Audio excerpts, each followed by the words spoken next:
tere õhtust, Muba rahvas, tere õhtust kõik teised, kes on külla tulnud teatrist. Aime Leis on siin, palun. Ja mul on väga hea meel, et teid on päris palju, üleval ma ei näe nüüd siit, aga alustame siis tänase õhtuga. Sel aastal tähistab üle maailma Eesti Kesknõukogu suurpõgenemise 1944. aasta toimkond suurpõgenemise 81. aastapäeva. Ja selle kontserdi nimetus on Üle rahutu vee. Kontsert toob esile Eesti loovisikute eluteid, kes pidid pärast 1944. aastat jätkama oma tegevust väljaspool kodumaad. Üks neist on helilooja Eduard Tubin, pagulane Eestist, kelle looming kõlab täna õhtul Muba suures kammersaalis. Tema sünnist möödus käesoleval aasta juunis 120 aastat. Kava keskmes on helilooja 3 laulu Marie Underi sõnadele. 1943. aasta detsembris tõid Tubina viisistatud Underi tekstid esiettekandele sopran Helmi Aren ning pianist ja dirigent Olav Roots. Vaid mõned kuud hiljem võtsid nimetatud säravad loovisikud sarnaselt 10 000 kaasmaalastega ette põgenemistee. Under, Tubin, Aren ja Roots sümboliseerivad eestlaste eluteid, mis jätkusid pärast 1944. aastat üle kogu maailma. Suurpõgenemise isiklikku tähendust kontserdil kõlavate teoste heliloojale ja esitajatele avab kava autor Mihhail Kerts. Tubina loomingut esitavad Maria Listra, sopran, Triinu Piirsalu, viiul ja Mihhail Kerts, klaver. Kontserdil esitab külalisena Muba klaveriosakonna 11. klassi õpilane Emmanuel Teppo Eduard Tubina variatsioonid Eesti rahvaviisile. Ja õpetaja on Kai Ratassepp ja tema juhendamisel. Head külalised, Muba klaveriosakonna õpilane on meil ainuke seekord. Kahjuks balletti me ei jõudnud ette valmistada. Oli kavas, kuid aeg jäi napiks. Edasi, kontserdi lõppedes tahame välja kuulutada ÜKN-i suurpõgenemise toimkonna liikme Tarmo Kruusimäe poolt välja ajalooteemalise essee konkurssi kooliõpilastele. Peakorraldaja ülemaailmne Eesti Kesknõukogu koostöös Tallinna Muusika- ja Balletikooli, Tammepuu Eesti klubi ning kaastoetajatega linnaga on viinud siis selle nii kaugele, et me saame täna siin koos olla. Ja ma loodan, et teile see kontsert meeldib. Ja lõpuks tahaksin teile võib-olla ehk siiski ühe väikse luuletuse lugeda, mis tooks atmosfääri meile. Ja selleks on Hendrik Visnapuu luule. Aastatuhanded on sinu kätes, pea vastu rahvas ja maa. Eestis voolab su elulete, hoia kinni nii kaua, kui saad. Nii.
Tere õhtust!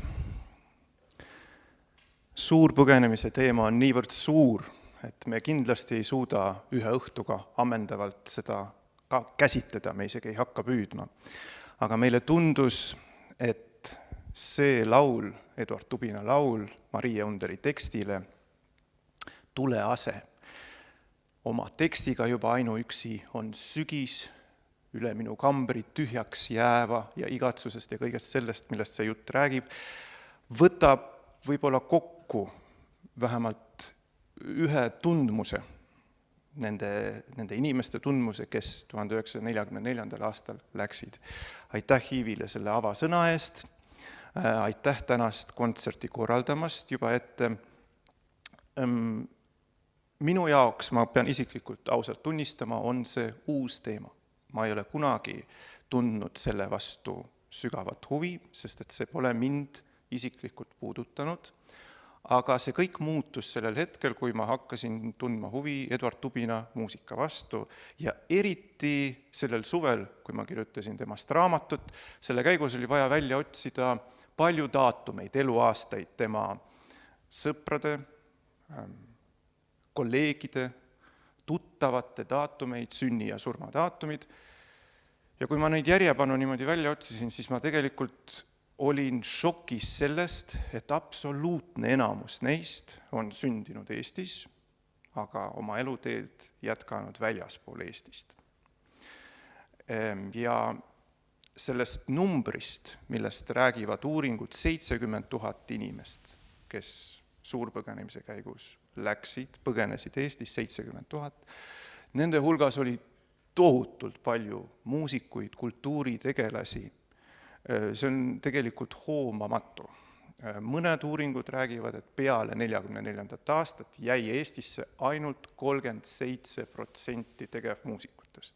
See tähendab 2/3 põgenesid.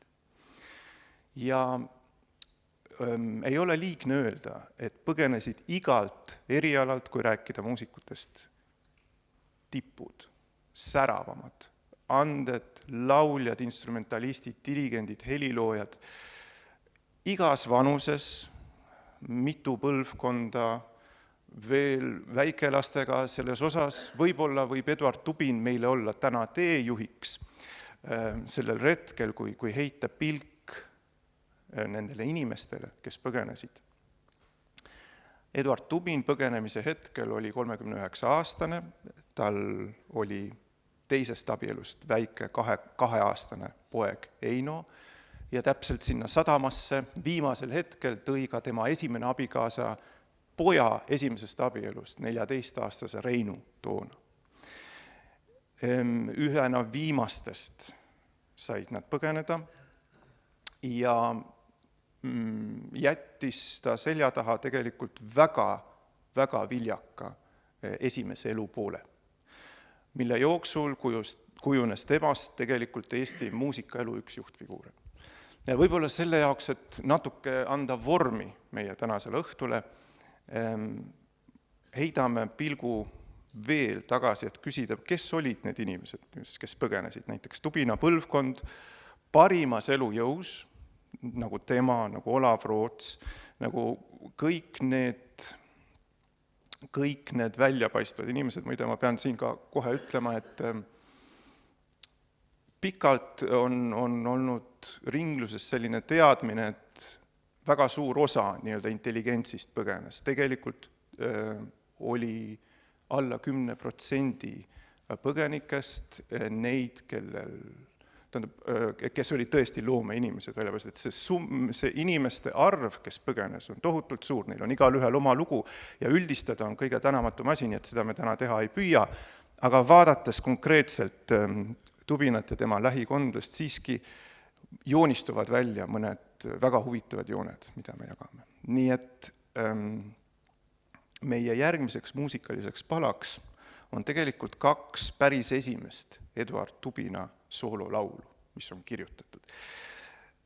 Tema esimesed kompositsioonikatsetused esimesest aastast, kui ta asus 1924. aastal õppima Heino Elleri juurde, nii et selline Eesti Vabariigi loomisaastate aegne entusiasm, milles ta üles kasvas, esimest korda avati Tartus eestikeelne õpetajate seminar, kus ta õppis, eufooria oli tunda ja mulle tundub, et nendes lauludes, mis me teile järgmiseks esitame, on ka noore inimese tunded ja mõtted selgelt tunda. 2 varajast Eduard Tubina laulu.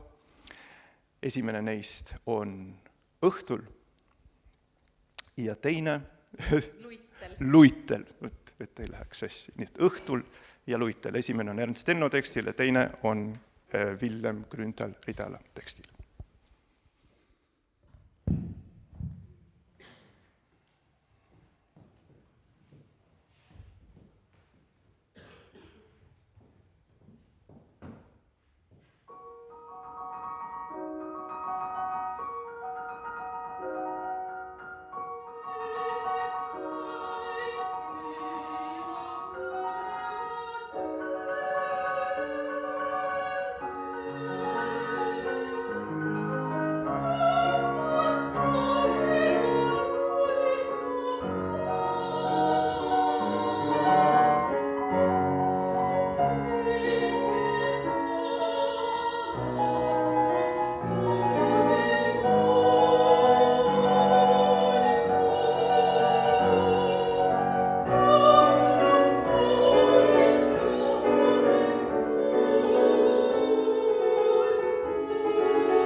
Eduard Tubinal kogu elu vältel vedas väga sageli, Fortuna oli tema poolel ja nii vedas tal väga oma õpetajatega. Esimese suure õpetajaga Heino Eller, kes tuli ja muutis tema elu, kes tegi temast sellisest iseõppijast poisist, kes katsetas flöödimänguga, klaverimänguga, kõikvõimalike muusikaliste tegevustega, balalaika orkestris mängis, Tubin flööti. Sellest väiksest poisist tegi Heino Eller professionaalse helilooja. Ja see oli väga põhjalik protsess, mida Elleri õpilased kirjeldavad, kuidas see töö käis, muuhulgas ka Arvo Pärt, Johannes Pleive, kõik need õpilased, kes Elleri juures õppisid, nende tunnistused langevad tegelikult kokku, kuivõrd suurt tähelepanu pöörati detailidele ja kui metoodiline oli Eller samal ajal, arendades iga õpilase isikupära ja lubades neil katsetada ainult tingimusel, et need katsetused viiakse lõpuni. Ja nii hakkas ka Eduard Tubin otsima ennast 20. keskel, nagu paljud noored inimesed toona heliloomingus. Nii et järgmisest laulust, mille me esitame teile, Hall laul, Ernst Enno sõnadele, on ka juba kuulda täiesti teine helilooja, juba mitte selline noore inimese entusiasm, nagu nendes esimeses 2 laulus, vaid täiesti teadlik oma tee otsimine. Hall laul, Ernst Enno sõnadele.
sellest serenaadist, mida me äsja esitasime, on juba kuulda küpset sümfoonikut, klaverist jääb talle väheks, ta kuuleb siin harfi, orkestrit, metsasarve.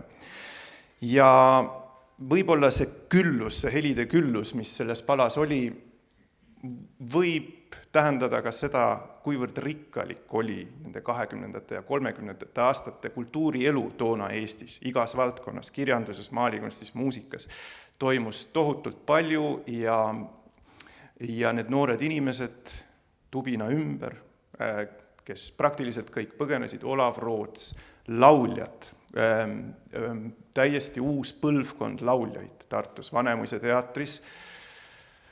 Näiteks debüteeris 30. keskel Helmi Aren, väga huvitav tee, ta debüteeris Aldina, Jevgeni Oneginis, Olga partii on kontraaldile kirjutatud, aga 10 aasta vältel sai temast sopran, üks väljapaistev sopran, kellele on ka pühendatud meie tänase kontserdi keskmes olevat 3 laulu Maria Underi tekstile. Nii et olemegi jõudnud taas Underi juurde. See on üks erakordne kooslus Under, Tubin, autorid, esitajatena Olav Roots, klaveril Riigi Ringhäälingu orkestri peadirigent, üks kõige erakordsemaid muusikuid, kes Eestis üldse kunagi on olnud.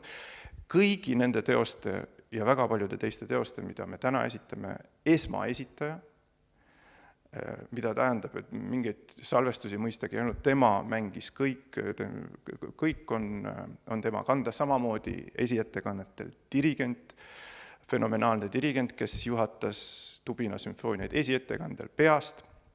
Nii et see näitab nende inimeste kultuurilist taset, kes olid Tubina ümber, tema lähimad sõbrad, õpingukaaslased. Helmi Aren, Roots, Tubin ja Under 43. aasta detsembris kannavad ette laulu Õnneootel. Need 3 laulu, Tule ase, Õnneootel ja Ingel lindudega, mida me teile täna ei esita. Ja ma arvan, et keegi neist tollel hetkel ei aimanud, et kodumaal on neil tegelikult jäänud olla veel napilt üle poole aasta.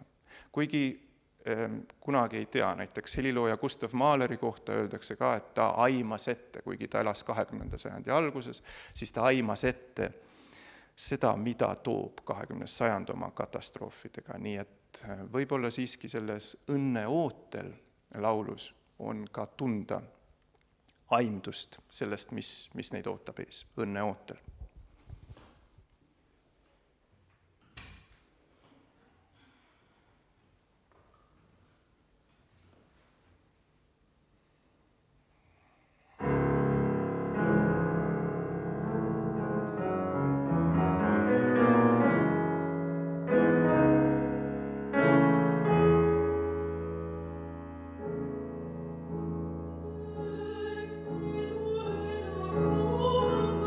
Oh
Viimane suvi kodumaal, 44. aasta suvi, oli nendele noortele inimestele, Tubina põlvkonnale väga produktiivne kõigile.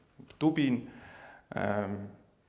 viibis veel 6 aega enne põgenemist juulikuus Valgemetsal, suvituskohas, sinna ei kostnud lahingute müra, Narva ja Sinimägede lahingute müra, ta kirjutas ooperit Püha järv, see jäi lõpetamata, aga vaatamata purustustele, vaatamata kõigele suutis ta kuidagi oma helide maailma põgeneda, sama puudutab ka tema lähimaid sõpru, Olav Roots, nad olid kõik kuni viimase hetkeni kodumaal väga tegusad. Siis, kui augustis nii-öelda puhkuselt tulles Rinne liikus Tartule lähemale, sai selgeks, et on vaja põgeneda, evakueeriti Vanemuise teater kõigepealt Paidesse, sealt edasi liikus Tubin Tallinnasse ja viimased ööd enne laevale minekut Triinale laev, mootorpurjelaev Triina, mis mahutas tegelikult 250 inimestega, kus oli enam kui 2 korda rohkem inimesi, kus olid kõik need nimed, kes täna on juba kõlanud, Olav Roots, Marie Under, meie tänase kontserdi pealkirja oleme laenanud August Kailitilt, romaan Üle rahutu vee, ka tema oli selles paadis, mootorpurje laevas, nii et need viimased ööd enne sadamasse minekut veetis Tubin oma õpetaja Heino Elleri juures, Eller andis talle peavarju ja siis nad ootasid, kuniks nad saavad laevale. Kuid sees oli Tubinal mingisugune, vähemasti muusika põhjal tundub, mingisugune meelerahu, kuigi need olid väga dramaatilised ajad, kuidas teisiti seletada seda äärmiselt lüürilist, viimast Eestis komponeeritud laulu Suvine öö, mille me teile esitame nüüd.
aitäh Mariale selle laulude valiku eest.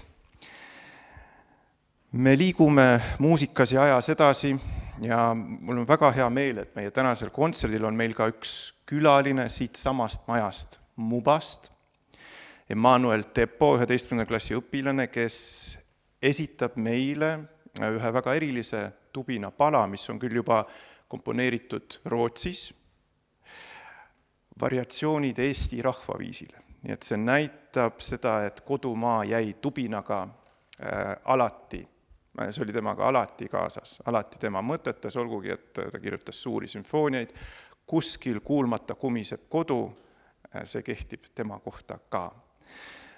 Teeme palun suure aplausi Emmanuel Teppole. Emmanuel, ole hea.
olles maabunud Rootsis peale merereisi, mis kulges 2 päeva, reis ei olnud ilma vahejuhtumiteta, poole tee peal läks mootor rikki, paat või laev triivis, 1 ööpäev niisama, kuid siis ikkagi Rootsi rannavalve leidis üles selle Triina ja pukseeris ta Lindingö sadamasse ning kõik need inimesed, kes seal pardal olid, sattusid erinevatesse laagritesse, põgenike laagritesse ja võib-olla kõige üllatavam minu jaoks oli Tubina kirjavahetuses hetk, kus ta kirjutab kirju sellest samast Saltsjö-Badeni põgenike laagrist ja võiks arvata, et ta on jätnud selja taha kodu, töökoha, kõik ta on kaotanud, kõik oma senise elu on ta kaotanud, kuid tema kirjades abikaasale, kes sellel ajal oli teises laagris karantiinis, kirjades ei ole kübetki mingit kahetsust, on hästi asjalik lähenemine, mis me nüüd tegema hakkame, kuidas me nende võimaluste piires, mis meil on, edasi toimetame ja väga suur tugi oma abikaasale, see liigutas mind hingepõhjani, et kuidas Tubin laskis kõigest, mis ta jättis väga kergelt lahti ja asus kohe nullist või miinustest ehitama üles oma uut elu. Tegelikult ei saa öelda, et ta alustas nullist, sest tema ümber olid sõbrad, olid need väljapaistvad muusikud ja nendel kõigil oli vaja noote ju ei olnud, noote ei saanud võtta kaasa, nii et kõik need suurepärased viiuldajad, Carmen Prii, Celia Aumere, Olav Roots ise pianistina ütlesid, et Eduard, ole nüüd mees, kirjuta meile, et meil oleks mida mängida, kas või siin samas laagrites, kontserditel ja Tubin kirjutas ja see oli tema pääsemine, üks võib-olla kõige olulisemaid hetki, mis aitas tal liikuda elus edasi. Pala, mille me teile järgmiseks esitame, on esimene Tubina Rootsis veel seal samas Saltsjö-Badeni põgenike laagris komponeeritud prelüüd viiulile ja selleks ma palun Triinu Piirsalu lavale.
Ja nii asusid need noored inimesed tegelikult kivi haaval oma elumüüri edasi laduma.